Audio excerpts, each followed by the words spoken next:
Salut à tous. La Chine vient d'annoncer un vaste ensemble de réformes pour les entreprises du secteur de l'enseignement privé, cherchant à réduire la charge de travail des étudiants et à remanier un secteur qui, selon le Parti communiste chinois, a été détourné par le capitalisme. Une directive publiée récemment par le Bureau général du Parti communiste exige que les institutions de tutorat pour les élèves du primaire au collège s'inscrivent en tant qu'organisation à but non lucratif pour assurer l'égalité de l'enseignement.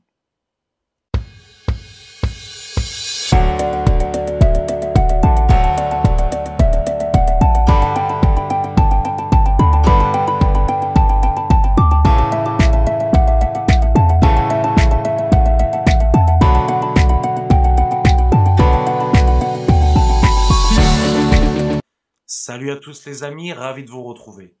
Cette nouvelle réglementation, publiée au mois d'août, interdit les entreprises qui enseignent des programmes scolaires de réaliser des profits, de lever des capitaux ou de s'inscrire en bourse. Ils ne peuvent plus offrir de soutien scolaire lié au programme national sur les week-ends ou pendant les vacances. Ils ne peuvent pas non plus enseigner en ligne aux enfants de moins de 6 ans, un segment de la population qui avait de plus en plus été poussé à commencer à étudier tôt. Cet assaut réglementaire reflète la campagne plus large de Pékin contre la puissance croissante des sociétés Internet chinoises, de Didi Global à Alibaba. Cela découle d'une réaction profonde contre l'industrie, car les cours extrascolaires tourmentent les jeunes, augmentent la pression financière sur les parents et exacerbent les inégalités dans la société. Selon un article séparé publié sur le site du ministère de l'Éducation, le secteur de l'éducation extrascolaire a été sévèrement détourné par le capital. Et je cite, « Cela a brisé la nature de l'éducation en tant que vecteur de bien-être. » Très intéressant. Alors que les enfants ont supplanté les aînés en tant que point central de la famille, les parents sont de plus en plus disposés à investir tout ce qu'il faut pour améliorer les perspectives académiques de leurs enfants. Ceci est en mettre en contradiction avec la tendance générale de la politique éducative chinoise au cours de la dernière décennie, qui s'est concentrée sur la tentative de réduire les charges scolaires et égaliser l'accès aux ressources éducatives. Mais le système d'enseignement supérieur, rigidement hiérarchisé du pays, est resté relativement intact, ce qui a fait déborder la concurrence entre les familles hors du campus. Avec les parents riches qui paient pour donner à leurs enfants une longueur d'avance sur les admissions à l'université vis-à-vis de la classe moyenne, encore très précaire. L'industrie parallèle de l'éducation chinoise, avec les écoles de formation, les tuteurs et les classes périscolaires, a longtemps été la cible de critiques publiques et officielles. Le secteur s'est attiré les critiques en particulier pour sa tendance à utiliser de fausses publicités, des publicités mensongères, exagérées, pour jouer sur les angoisses parentales et pour alimenter les supposés manques de l'éducation chinoise. Les écoles de soutien scolaire pour jeunes enfants étaient rares en Chine avant le tournant de l'an 2000, lorsque l'industrie se composait principalement d'étudiants de niveau collégial donnant des cours particuliers à des élèves du primaire et du secondaire rencontrant des difficultés à suivre leurs cours. Au cours de la dernière décennie, cependant, les parents ont cessé de voir le tutorat comme un moyen de rattraper le retard académique et ont commencé à le voir comme un moyen d'optimiser les résultats des tests de leurs enfants. Ce système concurrentiel a alimenté l'expansion rapide des écoles de formation à but lucratif au cours des 5 dernières années. Le montant moyen dépensé pour le soutien scolaire périscolaire par élève a doublé entre 2016 et 2018 à près de 5 000 yuan, soit 650 €. Pendant cette période, les familles d'élèves du primaire et du secondaire ont dépensé un total de 330 milliards de yuan sur les cours extrascolaires, soit 43 milliards d'euros.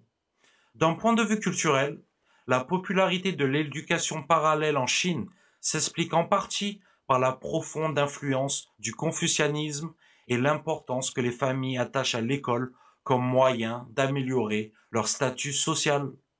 Les parents sont prêts à tout mettre en œuvre pour améliorer les perspectives éducatives de leurs enfants, quitte à dépenser des sommes colossales en cours particuliers.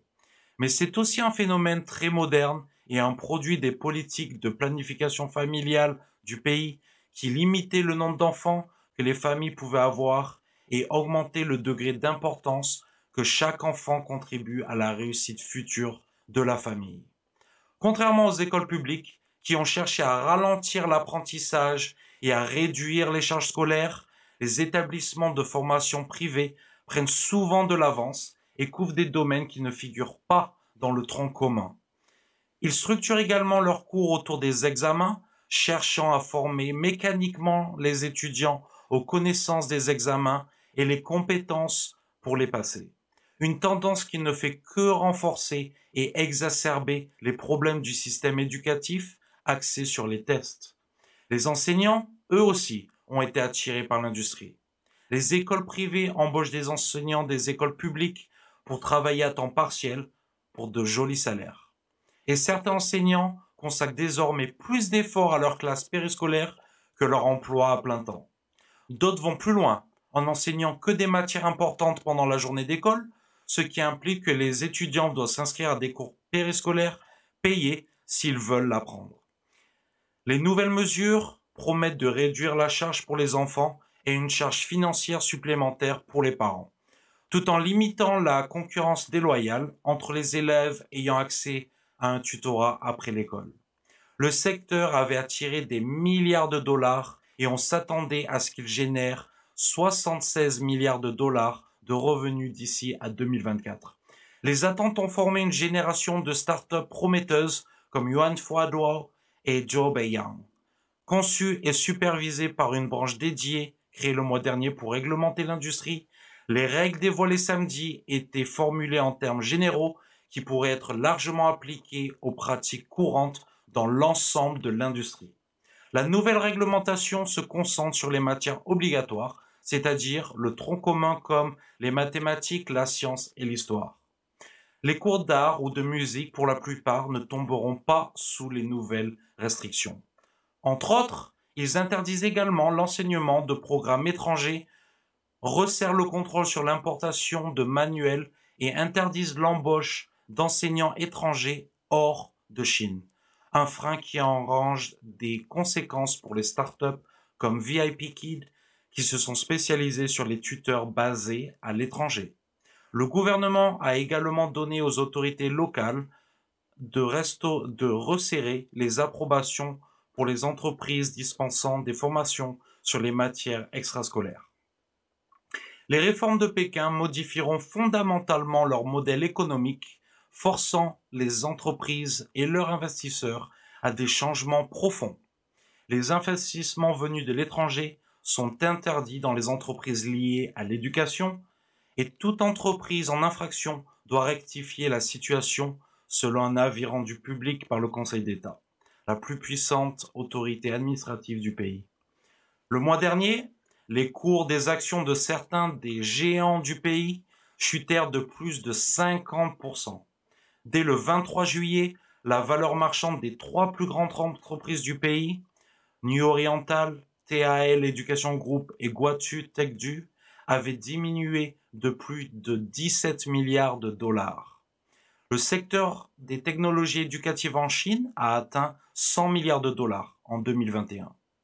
C'est un renversement complet du marché pour une industrie qui avait émergé comme l'un des investissements les plus juteux en Chine ces dernières années.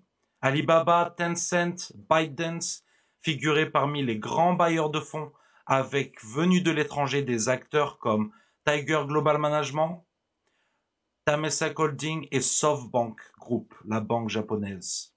Dans une série de déclarations au cours du week-end, toutes les grandes écoles, les entreprises, ont déclaré qu'elles se conformeraient aux nouvelles règles et soutiendraient la décision du Parti communiste chinois.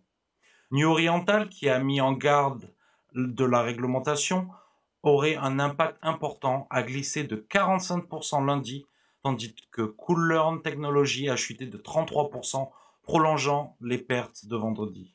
Concernant Pékin, là où j'habite, les autorités ont réitéré que la ville n'approuverait plus de nouveaux instituts de tutorat après les cours, mais offrira en échange des milliers d'emplois aux personnes touchées par les récentes mesures introduites pour mieux encadrer le secteur de l'éducation.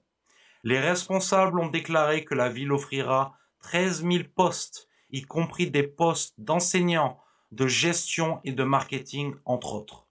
Pour ceux qui ont perdu leur emploi après que le gouvernement central a introduit plusieurs mesures ciblant le secteur fin juillet. L'annonce a été faite mardi lors d'une conférence de presse conjointe, conférence de la Commission municipale de l'éducation de Pékin et des ressources humaines municipales de Pékin et l'Office de la sécurité sociale. En plus de réglementer le soutien scolaire après l'école, les autorités de Pékin prévoient également de superviser le suivi aux écoles, une pratique où les instituts universitaires sélectionnent les meilleurs étudiants et leur offrent des cours. La mesure vise à mettre fin au favoritisme envers certains étudiants et à favoriser un milieu éducatif. Les responsables ont ajouté qu'en plus de réduire le fardeau scolaire des étudiants, les nouvelles mesures libéreraient du temps pour faire de l'exercice physique supplémentaire et aider à réduire les taux d'obésité et de myopie chez les enfants. Plus tôt cette année, la Chine a formé un comité d'experts pour aider à freiner les taux croissants de myopie chez les enfants, un des pires du monde, tout en rendant l'éducation physique aussi importante que les matières fondamentales. Ce qu'il faut donc retenir de ce changement, c'est que la Chine franchit une nouvelle étape dans l'amélioration de son système éducatif en se rapprochant des préceptes millénaires confucéens. Pour dresser un parallèle avec la France, les cours particuliers existent mais sont loin d'être un phénomène national. Je me rappelle moi-même avoir bénéficié de soutien scolaire au collège, un programme à but non lucratif organisé par la maison de jeunesse. Il est aussi impensable en France que l'on puisse utiliser des programmes et des manuels scolaires provenant d'autres pays. La Chine souhaite, comme tous les pays du monde, renforcer son propre système éducatif. Comme dit plus précédemment, les salariés des entreprises qui ferment vont être pris en charge par les gouvernements locaux comme à Pékin avec ces fameux 13 000 emplois qui vont être créés. Il s'agira en fait d'une promotion pour toutes les personnes venant de ces centres scolaires car ils vont être pour la plupart redirigés vers des écoles primaires, collèges et lycées, publics ou privés. Ces mêmes écoles vont diversifier leurs programmes scolaires pour inclure des cours tels que la programmation informatique, la robotique, les arts, le sport. Parents et élèves seront gagnants aussi, car ils bénéficieront d'une plus grande fiabilité procurée par l'éducation nationale. Merci à tous et je vous dis à la prochaine fois.